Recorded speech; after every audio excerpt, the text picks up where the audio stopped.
Buen día, estamos aquí con un querido amigo desde Alemania.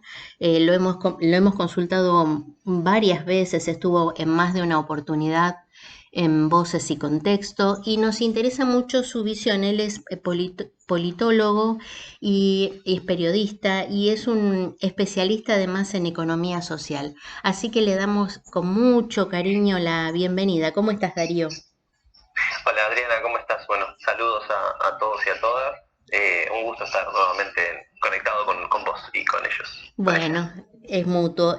Bueno, estamos entonces con Darío Farsi y lo convocamos como venimos haciendo desde hace un mes o un poco más de un mes a distintos pensadores y hacedores eh, de distintas disciplinas y dentro del contexto de lo que es la pandemia del COVID-19 que viene como a reconfigurar el mapa humano, el mapa económico de todo el mundo. Y nos interesa muchísimo, Dari, tu opinión, tu perspectiva, porque vos estás viviendo en Alemania ya desde hace unos años y seguís sumamente conectado con lo que pasa en Argentina y tu análisis de las situaciones globales sé que es permanente.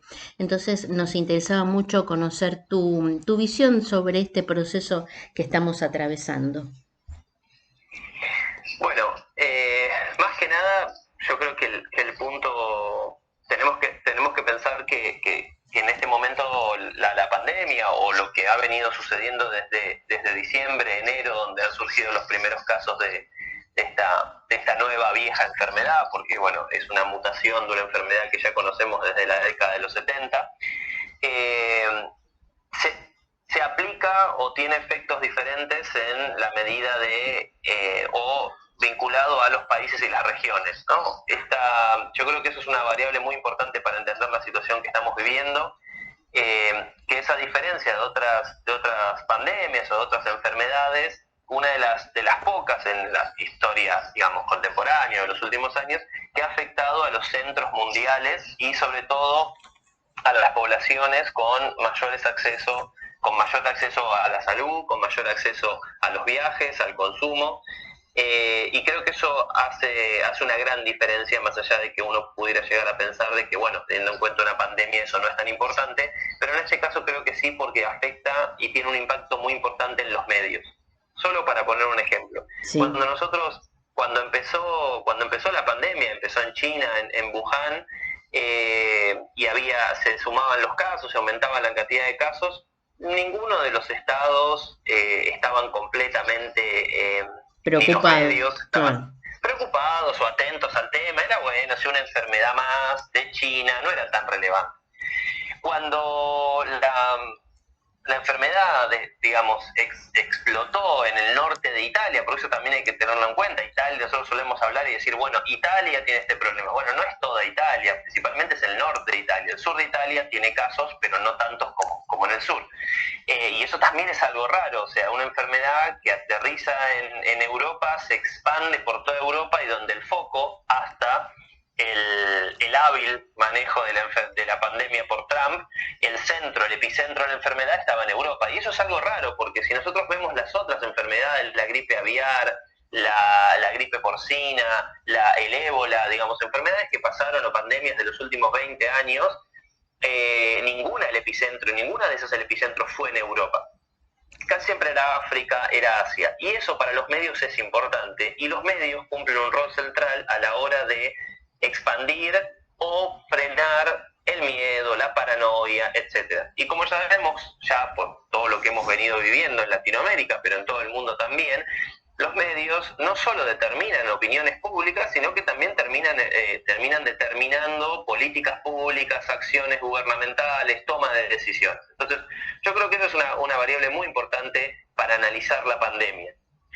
Cómo afectó a sectores urbanos, sectores con buen acceso al consumo, con altos ingresos, que es lo que estamos viendo en Latinoamérica, en Europa, ahí no en Estados Unidos, en Estados Unidos la situación es bastante diferente, y al mismo tiempo ha generado un gran miedo en los medios de comunicación y una alimentación de esta paranoia y de esta situación casi apocalíptica. Si nosotros nos remitimos a los números y nos remitimos a la tasa de contagio, la tasa de mortalidad, la pandemia del coronavirus no reviste nada excesivamente diferente o diverso a otras pandemias. Por ejemplo, el ébola era muchísimo más mortal que el coronavirus, casi más del 80% terminaban en muerte. O sea, es un dato muy interesante para ver por qué esta pandemia reviste características diferentes. Yo se lo asocio más que nada a eso, a que es una de las primeras pandemias que vemos en este tiempo que afecta a sectores que habitualmente no estaban siendo afectados.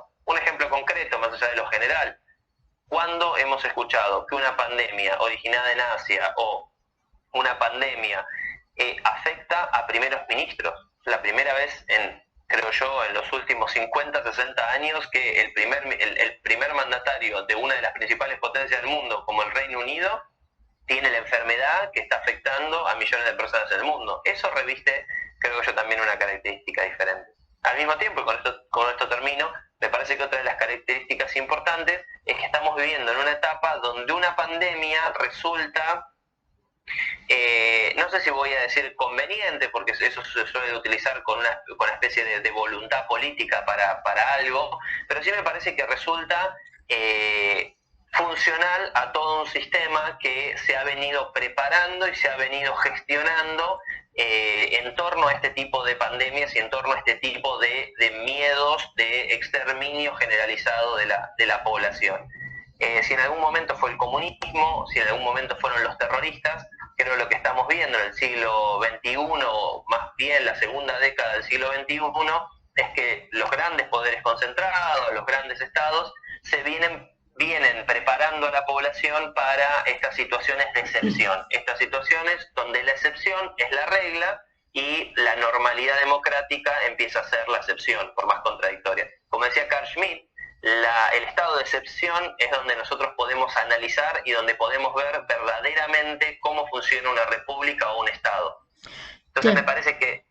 Sí, perdón. Sí, termina la idea, Darío. No, y en ese sentido me parece que lo que estamos viendo es que los medios de comunicación, las grandes empresas, los estados en general, han empezado pusieron en funcionamiento una maquinaria que ya venía preparándose en pequeñas medidas, de a poco, a través de la cultura, a través de las películas, a través del desarrollo y la inversión tecnológica en nuevos medicamentos, pero también en nuevas armas bacteriológicas, en nuevos trabajos vinculados con químicos, etcétera, etcétera.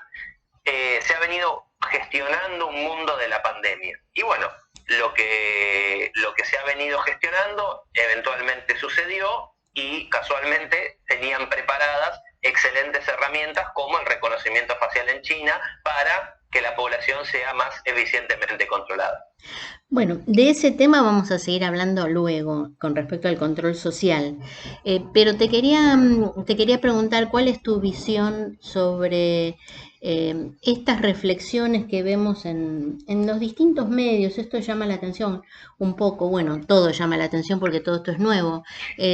Casi todos los grandes pensadores contemporáneos se han puesto a reflexionar con una u otra corriente acerca de qué implica el desarrollo de la pandemia.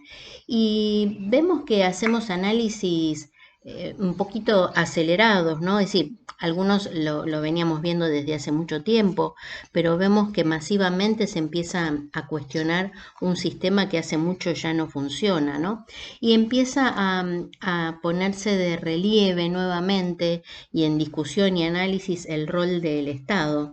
Muchos también se preguntan como Noemi Campbell, Noemi Klein, perdón, ¿qué sería volver a la normalidad? ¿Qué sería volver a la vida cotidiana? ¿Cómo ves vos estas cuestiones que se revelan, que estaban un poco sumergidas y que ahora aparecen, afloran a la superficie y son materia de debate? Como por ejemplo la cuestión del el rol del Estado, la desinversión en políticas sociales, pero que ocurre en todo el mundo, ¿no?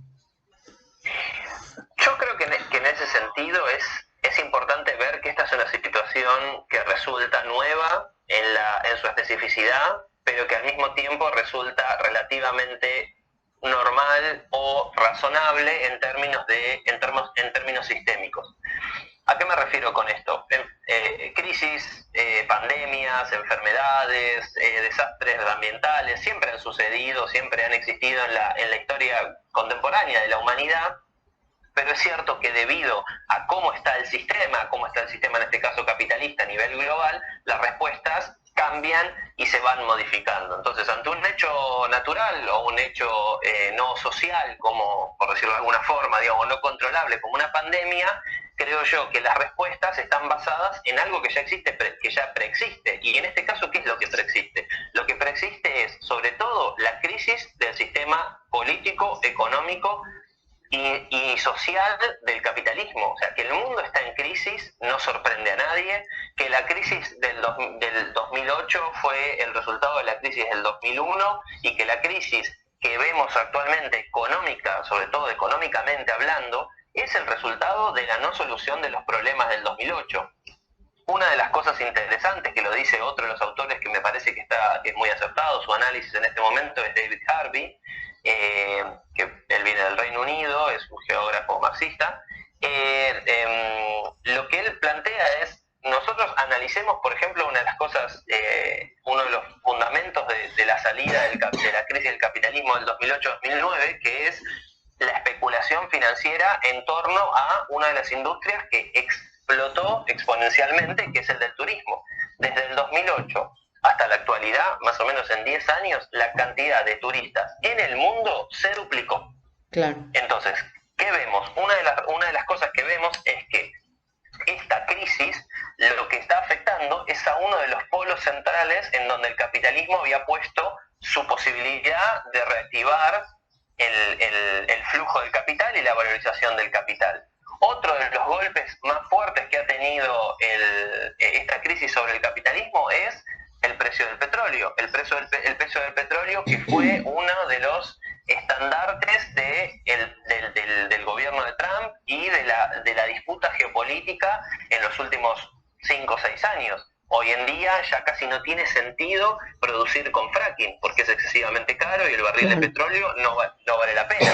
Y eso también, ¿eso qué es? ¿Que la pandemia dio por tierra eso? No, lo que mostró fue la insustentabilidad de todas esas respuestas del capitalismo. Claro. Lo que estamos viendo es que el capitalismo, ante una respuesta como la caída de la bolsa de Nueva York y la caída de Lehman Brothers en el 2008 y la explosión de la burbuja financiera, es nuevas especulaciones y nuevas creaciones de dinero sin creación de valor. Bueno, eso se cae sistemáticamente porque no tiene sustento. Entonces, yo creo que ese tipo de crisis es la crisis que está por debajo. Este tipo de crisis es la que están por debajo de lo que vemos actualmente. Y ante eso, lamentablemente la sociedad no siempre responde de forma más democrática, más popular, más desde abajo. A veces responde también con respuestas más autoritarias. Como varios autores marxistas ya han marcado, pero sobre todo Trotsky, el fascismo es el resultado de la crisis del capitalismo, y cuando la posibilidad de asegurar el orden capitalista bajo la democracia ya no es viable, se buscan las salidas autoritarias. Eso es lo que explica el ascenso de Boris Johnson, el ascenso de Trump, el ascenso de Bolsonaro, la versión más fascista de Cambiemos en la Argentina, que estuvo con Pichetto y Bullrich a la cabeza en la elección del año pasado. Sí. Entonces, esas señales que ya veníamos viendo son las que hoy en día quedan completamente a la luz.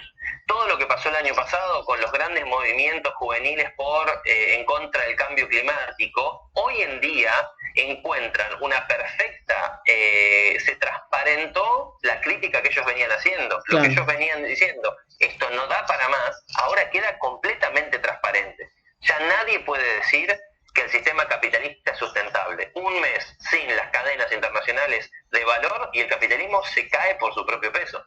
El tema está... Sí. ¿Cómo? Sí. Perdón. Sí. No, solo para terminar, en este caso, lo que yo pienso es que lo que estamos viendo y lo que van a ser las salidas del coronavirus, yo creo que son principalmente 3 cuestiones. Primero, y lo que estamos viendo en diferentes medidas, con diferentes impactos y diferentes niveles, es una deslegitimación del neoliberalismo a escala mundial y una deslegitimación de la idea de que el mercado asigna y distribuye de forma justa. Lo estamos viendo desde la India hasta Estados Unidos, pasando por diferentes estados, estamos viendo que la mayoría de la población se da cuenta de que sin sistema de salud la sociedad no puede sobrevivir.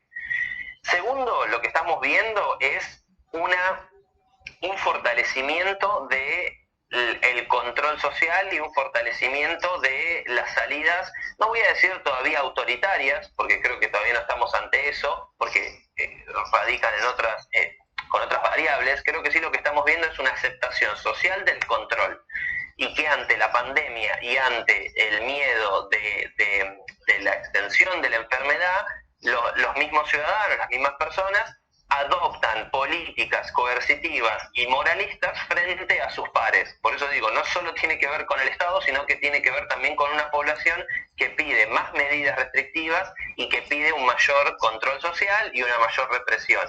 Que antes lo veíamos en términos sociales y políticos. Bueno, a los pobres que los repriman. Ahora, cualquiera, el otro, cualesquiera que sea el otro, implica un peligro y que está mediado por la represión, o el contacto tiene que estar medido por el control y la represión.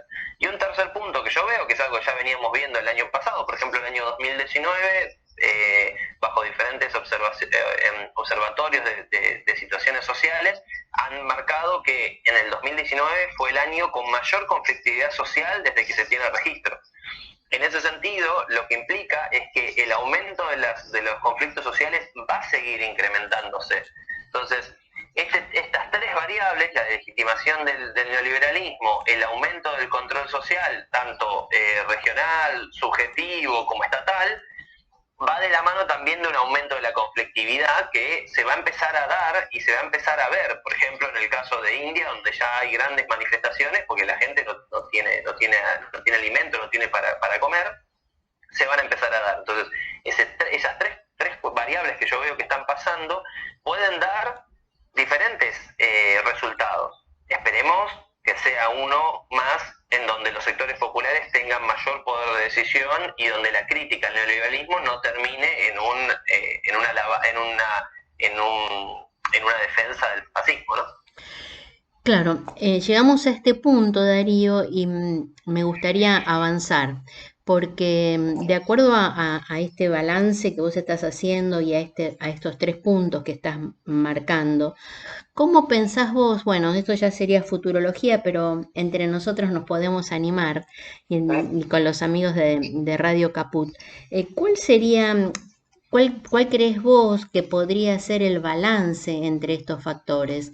Las clases populares, las clases dominantes están ante una evidencia imposible de ocultar. ¿Qué sería lo que marcaría digamos, la balanza hacia un lugar o hacia el otro? Es decir, yo tengo la imagen de, como te decía ayer, ¿no? La imagen de la bisagra. La bisagra sí realmente es una posibilidad, pero la bisagra también tiene esa doble facultad, ¿no? De abrir o de cerrar. Entonces, por un lado tenemos el escenario posible de una mayor, un mayor control social, autoritario. Por otro lado, también la evidencia de que este sistema ya se cayó, solo que ahora hizo demasiado ruido. ¿Qué tendría que pasar como para que realmente hubiera un cambio o una transformación de semejante dimensión como la que se necesita? Bueno, por lo pronto yo diría que, a ver, que yo siempre, por definición de alguna forma, siento o creo que cualquier tipo de alternativa proviene desde abajo, ¿no? Proviene de los sectores populares, de los sectores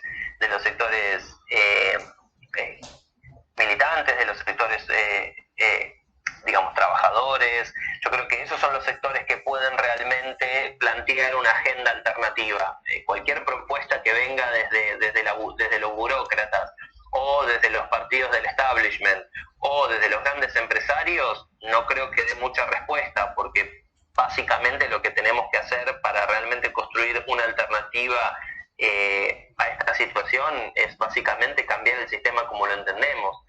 Y lo digo en un punto bien simple, porque también ahora el desarrollo o el análisis biológico nos da la razón a los que veníamos hablando hace tanto tiempo de Sí. las consecuencias sociales, políticas. ¿Sí? ¿Perdón? Sí, sí, sí, sí, sí. Perdón. De las consecuencias sociales y políticas que veníamos viendo.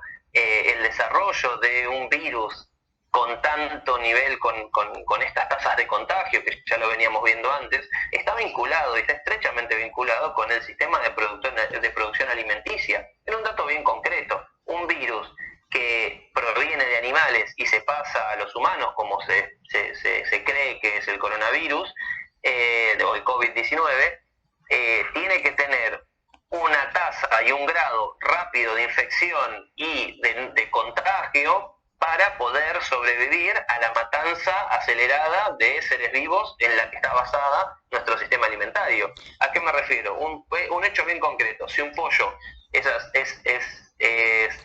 criado, alimentado y es faenado en menos de 3 meses, el virus tiene que ser muy rápido. Entonces, nuestro sistema alimentario también está basado, es la razón para la aparición de estas nuevas enfermedades. Entonces, cambiar o pensar una alternativa implica cambiar el sistema. Y con esto lo digo porque esa va a ser la primera o la más importante de las discusiones que vamos a tener en un futuro. ¿Qué pasa con estos sectores populares que han hecho el sacrificio, pero que a la vuelta de la esquina no van a ver resultados? Hace poquito nos enteramos de que mientras los sectores populares están militarizados, haciendo el sacrificio de quedarse en las casas, de no salir a buscar trabajo para comer, el desmonte sigue sin ningún tipo de, sin ningún impávido, sin ningún tipo de límite, y ya se instalaron casi 7.000 hectáreas en el norte en lo que va de la cuarentena. Cuando eso se haga tan visible, que los sectores más empobrecidos son los que más ponen en términos relativos para combatir la enfermedad, ahí es donde nos vamos a ver frente a grandes sectores, ante grandes movilizaciones y una gran conflictividad social. El tema es cómo nosotros ahí construimos una alternativa de sistema. Bueno, vamos a hacer... Sí, sí. Ahora termina la idea y hacemos una pausa, Darío. Dale. Y a partir de eso pienso, ¿cómo se van a relacionar con las otras variables? Yo creo que acá vamos a tener una nueva situación, una nueva relación Estado-sociedad. Para poner un ejemplo concreto, en Estados Unidos ya hay más de 20 millones de nuevos desempleados en menos de un mes. Entonces, lo que estamos viendo es que hoy en día la principal potencia del mundo, o la principal al lado de China, está teniendo graves problemas para asegurar la gobernabilidad. Entonces, ahora lo que va a suceder es que el Estado va a tener que establecer nuevas alianzas con los sectores. Entonces, ¿qué puede pasar? Puede pasar que las versiones más bien autoritarias y más bien fascistas, conservadoras, racistas, van a tomar poder, pero al mismo tiempo van a tomar poder un montón de otras variables. O otras organizaciones populares. Yo lo que creo que en este punto nosotros tenemos que empezar a pensar en construir alternativas y horizontes políticos que planteen esperanzas de cambio. Una de las cosas que se está discutiendo bastante, por ejemplo, es el ingreso universal. Es algo que se está discutiendo bastante en Estados Unidos, en Europa, y una de las cosas que está pasando es que lo defienden tanto los sectores de izquierda, como diciendo nadie debería estar por debajo de la línea de subsistencia, y al mismo tiempo lo están defendiendo los empresarios de Silicon Valley. Jeff Bezos, la gente Bill Gates, ellos están defendiendo la idea de un ingreso universal. ¿Por qué?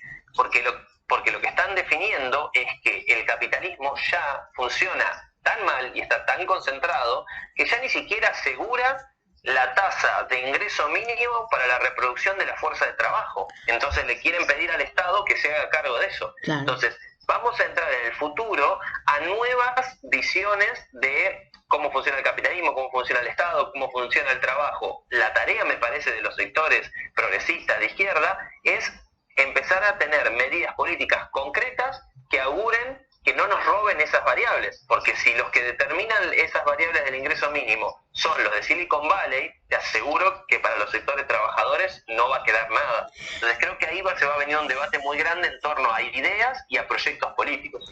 Bueno, nos quedamos latiendo con esta última idea, hacemos una pausa, escuchamos un tema musical, Dari, y continuamos con nuestra charla. ¿Qué te parece?